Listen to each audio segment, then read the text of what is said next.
Friends, welcome back to my channels. ಎಲ್ಲರೂ ಹೇಗಿದ್ದೀರಾ? ಚೆನ್ನಾಗಿದ್ದೀರಾ ಅಂದ್ಕೊಂಡಿದ್ದೀನಿ. ಸೊ ನಾನು ಕೂಡ ತುಂಬಾ ಚೆನ್ನಾಗಿದ್ದೀನಿ.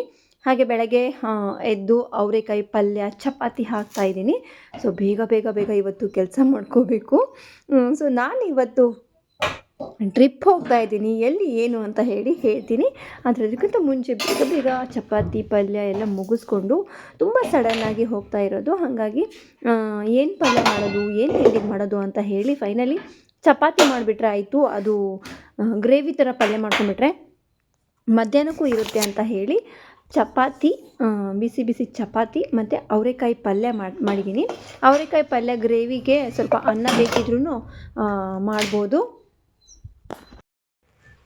ಫ್ರೆಂಡ್ಸ್, ಟಿಫನ್ ಎಲ್ಲ ಮುಗಿಸ್ಕೊಂಡು ಲಗೇಜ್ ಎಲ್ಲ ಪ್ಯಾಕಿಂಗ್ ಮಾಡಿಕೊಂಡು ಇವಾಗ ರೆಡಿ ಆಗಿದ್ದೀವಿ. ಇನ್ನೇನು ಹೊರಡೋದೇನ್ರಿ. ಸೊ ಎಲ್ಲ ಲಗೇಜ್ ಹೊರಗೆ ಇಡ್ತಾ ಇದ್ದೀನಿ. ಇನ್ನೇನು ಗಾಡಿಗೆ ಪೂಜೆ ಮಾಡಿಕೊಂಡು ಸೊ ಎಲ್ಲಿ ಹೋದ್ರೂ ಫಸ್ಟು ಗಾಡಿಗೆ ಪೂಜೆ ಮುಗಿಸ್ಕೋತೀವಿ. ಇಲ್ಲಿ ನೋಡಿ, ಲಗೇಜ್ ಎಲ್ಲ ಹೊರಗಡೆ ಇಟ್ಟಿದ್ದೀನಿ. ಇನ್ನು ಗಾಡಿ ಪೂಜೆ ಮಾಡ್ತಾರೆ ನಮ್ಮ ಮನೆಯವರು. ಪೂಜೆ ಮುಗಿಸ್ಕೊಂಡು ಇನ್ನು ಹೊರಡೋದು ಫ್ರೆಂಡ್ಸ್. ಸೊ ಎಲ್ಲಿ ಹೋಗ್ತಾ ಇದ್ದೀನಿ ಅಂತಲೇ ಹೇಳಿಲ್ಲ. ಸೊ ಮೊದಲನೇ 2026ನೇ ಸೊ 2026 ಮೊದಲನೇ ವರ್ಷಕ್ಕೆ ಸೊ ನಾವು ದೇವ್ರ ಸ್ಥಳಕ್ಕೆ ಹೋಗ್ತಾ ಇದ್ದೀವಿ. ಸೊ ಧರ್ಮಸ್ಥಳಕ್ಕೆ ಹೋಗ್ತಾ ಇದ್ದೀವಿ. ಹಾಗಾಗಿ ಎಲ್ಲ ಸಡನ್ ಪ್ಲಾನ್ ಆಗಿದೆ ಫ್ರೆಂಡ್ಸ್. ಹೊರಗಡೆ ಮಾತಾಡ್ತಾ ಇದ್ದೆ, ಅಲ್ಲಿ ಸಾಂಗ್ ಹಾಕಿದ್ದಾರೆ. ಸೊ ಹಾಗಾಗಿ ಮತ್ತೆ ಒಳಗಡೆ ಬಂದೆ. ಬೇಗ ಬೇಗ ಪೂಜೆ ಮುಗಿಸ್ಕೊಡ್ರಿ ನೀವು. ಇನ್ನು ಧರ್ಮಸ್ಥಳಕ್ಕೆ ಹೋಗಿ ಸುಬ್ರಹ್ಮಣ್ಯ ಹೋಗ್ತೀವಿ ಅನ್ಸುತ್ತೆ, ನೋಡೋಣ. ಸೊ ನಾನು ಹೇಳ್ತಾ ಇರೋದು ಯಾವ ಪ್ಲೇಸ್ ನೋಡಿಲ್ವೋ. ಸೊ ಧರ್ಮಸ್ಥಳಕ್ಕಂತೂ ಹೋಗೋದೆ ಕಾಯಮು. ಧರ್ಮಸ್ಥಳಕ್ಕೆ ಎಸ್ಪೆಷಲಿ ಯಾಕೆ ಹೋಗ್ತಾ ಇದ್ದೀವಿ ಅಂದರೆ ಏನ್ರಿ ಅದು ಹಾಕಿ ಸೊ ಫ್ರೆಂಡ್ಸ್, ಧರ್ಮಸ್ಥಳಕ್ಕೆ ಯಾಕೆ ಹೋಗ್ತಾ ಇದ್ದೀವಿ ಸಡನ್ ಆಗಿ ಅಂತ ಅಂದರೆ ಅಮ್ಮ ತುಂಬ ವರ್ಷ ಆಯಿತು ಅಂತೆ. ಸೊ ಅಮ್ಮನ ಹತ್ರ ಇವಾಗ ಹೋಗ್ತೀನಿ. ಎಷ್ಟು ವರ್ಷ ಆಯಿತು ಅಂತ ಕೇಳ್ತೀನಿ. ಸುಮಾರು ವರ್ಷಗಳಿಂದ ಅಮ್ಮ ಹೋಗಿಲ್ಲ ಅಂತೆ. ಸೊ ಸುಮಾರು ವರ್ಷಗಳಿಂದ ಅಮ್ಮ ಧರ್ಮಸ್ಥಳಕ್ಕೆ ಹೋಗಿಲ್ಲ. ಸೊ ಸುಮಾರು ಸತಿ ಹೇಳ್ತಾ ಇದ್ರು, ಅಮ್ಮ ಧರ್ಮಸ್ಥಳಕ್ಕೆ ಹೋಗಬೇಕು. ಬಟ್ ಅವರಿಗೆ ಅಲ್ಲಿ ಹೋದಾಗ ದರ್ಶನ ನಿಂತ್ಕೋಬೇಕಲ್ಲ. ಸೊ ತುಂಬ ರಶ್ ಇರುತ್ತೆ. ಹಾಗೆ ಹೋಗಿರಲಿಲ್ಲ, ಅಮ್ಮಂಗೆ ಆಗೋದಿಲ್ಲ ಅಂತ ಹೇಳಿ.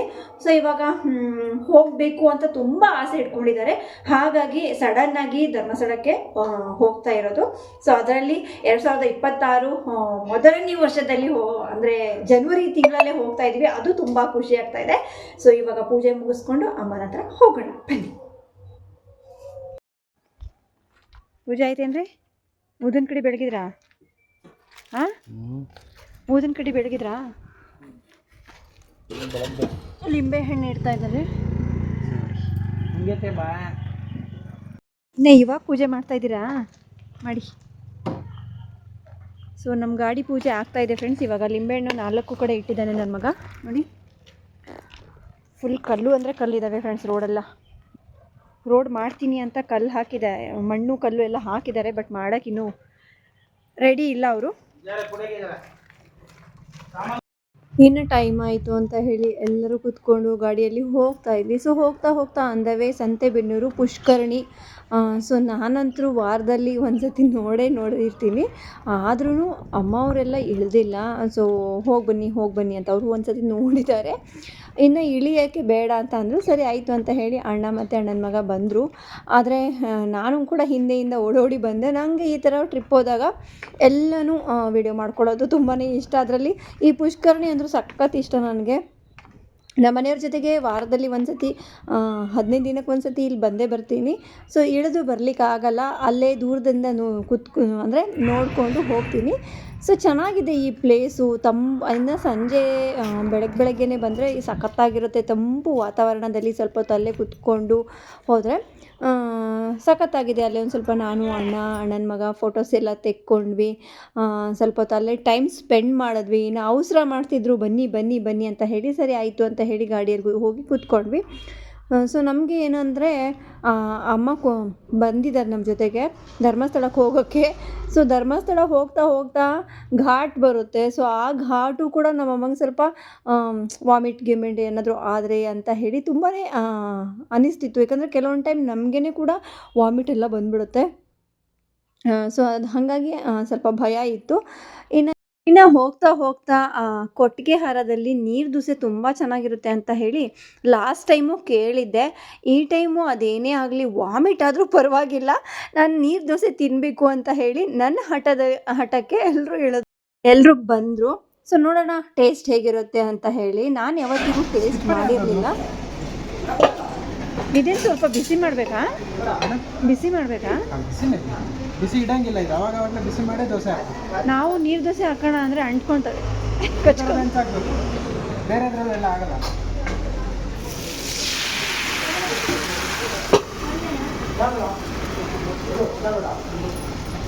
ಇದಕ್ಕೇನು ಸಖತ್ತಾಗಬೇಕು ಕಾಂಬಿನೇಷನು? ಕಾಂಬಿನೇಷನ್ ನಿಮಗೆ ಇದು ಸ್ವೀಟ್ ಚಟ್ನಿ ಮತ್ತು ಕಾಯಿ ಚಟ್ನಿ.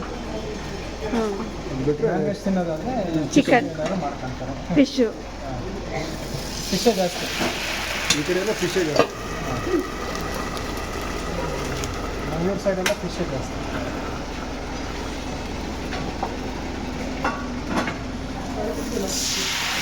ಬಸ್ ಚೆನ್ನಾಗಿದೆ ನೋಡಿ.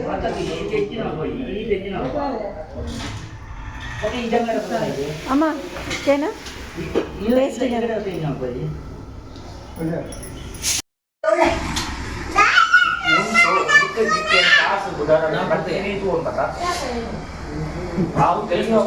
ಈ ನೀರು ದೋಸೆ ಆ್ಯಕ್ಚುಲಿ ಕೋಳಿ ಸಾರಿಗೆ ತುಂಬ ಚೆನ್ನಾಗಿರುತ್ತೆ.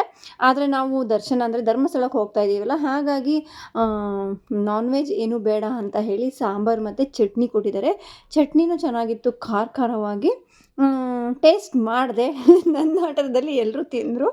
ಸೊ ಎಲ್ಲರೂ ವಾಮಿಟ್ ಮಾಡ್ತೀವಿ ನಾವು ಘಾಟ್ ಸೆಕ್ಷನಲ್ಲಿ, ಬೇಡ ಬೇಡ ಅಂದರೆ ಟ್ಯಾಬ್ಲೆಟ್ಸ್ ಎಲ್ಲ ತೊಗೊಂಡಿದ್ರು. ಸೊ ನಾನು ತಿನ್ನಲೇಬೇಕು ಅಂತ ಬಂದ ತಕ್ಷಣ ಎಲ್ಲರೂ ತಿಂದರು. ಎಲ್ಲ ತಿಂದ್ಕೊಂಡು ಇನ್ನು ಲೇಟ್ ಆದರೂ ಪರವಾಗಿಲ್ಲ, ತಿಂದ್ಕೊಂಡೇ ಹೋಗೋಣ, ಏನು ಮಾಡೋದಿದೆ ಹೋಗಿ ಅಂತ ನಾನು ಸರಿ ಆಯಿತು ಅಂತೇಳಿ ಎಲ್ಲ ತಿಂದ್ಕೊಂಡ್ವಿ. ಹೊರಗಡೆ ಬಂದ್ವಿ. ಸೊ ಅಲ್ಲಿ ತುಂಬ ಆಕಳುಗಳಿದ್ವು. ನಮ್ಮ ಮನೆಯವರು ಹಾಗೆ ಸ್ವಾಮಿ ಅಯ್ಯಪ್ಪ ಅವರಂತರೂ ಎಲ್ಲ ಕಡೆ ಸ್ವಾಮಿ ಅಯ್ಯಪ್ಪ. ಸೊ ಸೀಸನ್ ಅಲ್ಲ ಫ್ರೆಂಡ್ಸ್, ಎಲ್ಲರೂ ಹೋಗ್ತಾರೆ ಜನವರಿ ಟೈಮಲ್ಲಿ. ನಮ್ಮ ಮನೆಯವರು ಬಾಳೆಹಣ್ಣು ತೊಗೊಂಡು ಬರ್ತೀನಿ ಆಕಳುಗಳಿಗೆ ಹಾಕೋಕ್ಕೆ ಅಂತ ಹೇಳಿ ಹೋದರು. ಸರಿ ಹೋಗಿ ಹೋಗಿ ಅಂತ ಹೇಳಿ ಅವ್ರಿಗೇನೋ ಆಕಳುಗಳು ನೋಡಿದ ತಕ್ಷಣವೇ ಹಣ್ಣು, ಬಾಳೆಹಣ್ಣು ಏನೋ ಒಂದು ತಿನ್ನಿಸ್ಬೇಕು ಅನಿಸುತ್ತೆ. ಸೊ ಅಲ್ಲಿ ಸಿಕ್ಕಾಪಟ್ಟೆ ಇದ್ವು. ಆ ಕಡೆ ಒಂದಿತ್ತು, ಈ ಕಡೆ ಒಂದಿತ್ತು. ಆ ಕಡೆದು ತಿಂತಾ ಇತ್ತು ಆಲ್ರೆಡಿ. ಸೊ ಮತ್ತದು ಮುಂದ್ಗಡೆ ಹೋಯ್ತಲ್ಲ, ಒಂದೇ ಆಕಳಿಗೆ ಒಂದೆರಡು ಬಾಳೆಹಣ್ಣು ತಿನ್ನಿಸಿದ್ರು. ಬಾಳೆಹಣ್ಣು ತಿನ್ನಿಸ್ಬಿಟ್ಟು ಇನ್ನು ನಾವು ನಮಸ್ಕಾರ ಮಾಡಿ ಗಾಡಿ ಹತ್ತಿದ್ವಿ.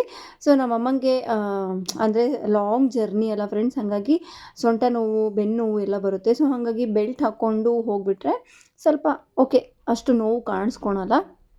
ಇನ್ನು ಕತ್ಲೆ ಆಗಿಬಿಡ್ತು. ಆ್ಯಕ್ಚುಲಿ ಬೇಗ ತಲುಪಬೇಕು ಅಂತಲೇ ಇದ್ದಿದ್ದು. ನಾನು ಕೊಟ್ಟಿಗೆ ಹಾರದಲ್ಲಿ ನಿಲ್ಲಿಸಿ ದೋಸೆ ತಿನ್ನೋಕ್ಕಂತ ಹೋದ್ವಲ್ಲ, ಅಲ್ಲಿ ಒಂದು ಸ್ವಲ್ಪ ಟೈಮ್ ಹೋಗೇ ಬಿಡ್ತು. ಇನ್ನೇನು ದರ್ಶನ ಬೆಳಗ್ಗೆನೇ ಅಲ್ವಾ ಮಾಡೋದು ಅಂದ್ಕೊಂಡು ಆ ಇಂಟೆನ್ಷನಲ್ಲಿ ಹೋದ್ವಿ. ಸೊ ಇಲ್ಲಿ ಹೋಗ್ತಾ ಹೋಗ್ತಾ ಅಣ್ಣಪ್ಪನ ದೇವಸ್ಥಾನ, ಪ್ರತಿಯೊಬ್ಬರೂ ಇಲ್ಲಿ ನಮಸ್ಕಾರ ಮಾಡಿ ಮುಂದೆ ಧರ್ಮಸ್ಥಳಕ್ಕೆ ಹೋಗೋದು. ಸೊ ಅಲ್ಲಿಂದನೇ ಸ್ವಲ್ಪ ಯಾರೂ ಇಳಿದಿಲ್ಲ, ಯಾಕಂದರೆ ತುಂಬ ಗಾಡಿಗಳು ಹೋಗ್ತಾ ಇರ್ತಾವಲ್ಲ. ಸೊ ಅಲ್ಲಿಂದನೇ ನಮಸ್ಕಾರ ಮಾಡಿ ಮಂಗಳಾರತಿ ತೊಗೊಂಡು ಕುಂಕುಮ ಎಲ್ಲ ಹಚ್ಕೊಂಡು ಹೋದ್ವಿ. ಸೊ ಯಾವ ಗಾಡಿನೇ ಇಲ್ಲಿ ನಿಲ್ಲಿಸ್ಕೊಂಡು ನಮಸ್ಕಾರ ಮಾಡಿ ಮಂಗಳಾರತಿ ತೊಗೊಂಡೇ ಹೋಗೋದು ಮುಂದ್ಗಡೆ. ಇನ್ನು ನಾವು ಧರ್ಮಸ್ಥಳಕ್ಕೆ ಹೋಗ್ತಾ ರೀಚ್ ಆದ್ವಿ. ಫೈನಲಿ ನಮಗೇನು ಅಷ್ಟು ಪ್ರಾಬ್ಲಮ್ ಆಗಿಲ್ಲ ಘಾಟ್ ಸೆಕ್ಷನಲ್ಲಿ. ಸೊ ಅಮ್ಮ ಯಾವಾಗ ಮುಗಿಯುತ್ತೋ ಈ ಘಾಟ್ ಸೆಕ್ಷನ್ ಅಂತ ಹೇಳಿದರು, ಬಟ್ ಯಾವುದೇ ಪ್ರಾಬ್ಲಮ್ ಅಂತ ಆಗಿಲ್ಲ. ವಾಮಿಟ್ ಆಗಲಿ ಏನೇ ಆಗಲಿ ಏನೂ ಆಗಿಲ್ಲ. ಇನ್ನು ಇಲ್ಲಿ ಬಂದ ತಕ್ಷಣವೇ ಫಸ್ಟ್ ನಾವೊಂದು ರೂಮ್ ಮಾಡಿಬಿಡೋಣ ಅಂತೇಳಿ ಸಾಕಿತ್ ಹೋಟೆಲ್ ಇದಕ್ಕೆ ಬಂದ್ವಿ. ಸೊ ಅಲ್ಲಿ ಫೈನಲಿ ಒಂದು ರೂಮ್ ಸಿಕ್ತು. ನಾವು ಬೇಗ ಬಂದಿರೋದಕ್ಕೆ ಪರವಾಗಿಲ್ಲ, ಬೇಗ ಸಿಕ್ತು. ಇಲ್ಲ ಬರ್ತಾ ಬರ್ತಾ ಬರ್ತಾ ಫುಲ್ಲು ರಶ್ ಆಗ್ತಾಯಿತ್ತು ಫ್ರೆಂಡ್ಸ್, ಅಂದರೆ ಜನಗಳು ಬರ್ತಾಯಿದ್ರು.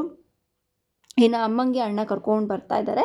ಇನ್ನೇನು ಒಂದೇ ರೂಮ್ ಆದರೆ ಸಾಕು, ಸುಮ್ಮನೆ ಎರಡೆರಡು ಏನಕ್ಕೆ ಅಂತ ಹೇಳಿ ಒಂದು ರೂಮೇ ದೊಡ್ಡದು ಮಾಡಿದ್ವಿ. ಸೊ ಧರ್ಮಸ್ಥಳದಲ್ಲಿ ಎಷ್ಟು ಜನ ಮೆಂಬರ್ಸ್ ನೋಡ್ಕೊಂಡ್ಬಿಟ್ಟು ಅಷ್ಟು ದೊಡ್ಡ ರೂಮ್ ಕೊಡ್ತಾರೆ. ಇನ್ನು ಇಲ್ಲ, ಒಂದು ಸತಿ ದರ್ಶನಕ್ಕೆ ಹೋಗ್ಬಿಡೋಣ ಅಂತ ಹೇಳಿದರು. ಸರಿ ಆಯಿತು ಅಂತ ಹೇಳಿ ಬೇಗ ಬೇಗ ಬೇಗ ಕೈಕಾಲು ಮುಖ ಎಲ್ಲ ತೊಳ್ಕೊಂಡು ಆಗೋದಾಗಲಿ ದರ್ಶನ ಮಾಡ್ಕೊಂಬಿಡೋಣ ಇವತ್ತು, ಅಷ್ಟೊಂದು ಜಂಗುಳಿ ಇಲ್ಲ ಅಂತ ಹೇಳಿದ್ರು. ಸರಿ ಅಮ್ಮಂಗೂ ಅಣ್ಣಂಗೆ ಡೈರೆಕ್ಟಾಗಿ ದರ್ಶನ ಅವರಿಗೆ ಫ್ರಂಟಿಂದನೇ ಅವ್ರು ಹೋದರು. ಅಣ್ಣಂಗೂ ಕೈ ಪೇನ್ ಆಗಿದೆ ಅಲ್ಲ, ಬೆಲ್ಟೆಲ್ಲ ಹಾಕಿದ್ದು. ಸೊ ಅಮ್ಮನ ಜೊತೆಗೆ ಅಣ್ಣಂಗೂ ಬಿಟ್ಟರು. ಇನ್ನು ನಾವು ಕ್ಯೂಲಿ ಹೋಗಬೇಕಿತ್ತು. ಸೊ ಒಳಗಡೆ ಹೋದಾಗ ಎಷ್ಟು ಜನ ಇರ್ತಾರೋ ಏನೋ ಅಂದ್ಕೊಂಡು ಬಂದ್ವಿ. ತುಂಬ ಚೆನ್ನಾಗಿ ದರ್ಶನ ಆಯಿತು. ಸ್ವಾಮಿಯೇ ಸ್ವಾಮಿಯೇ ಅಯ್ಯಪ್ಪ ತಿಂದ ಕಥೋಂ ತೋ ಅಯ್ಯಪ್ಪ ತಿಂದ ಕಥೋಂ ತೋ ಓಂ.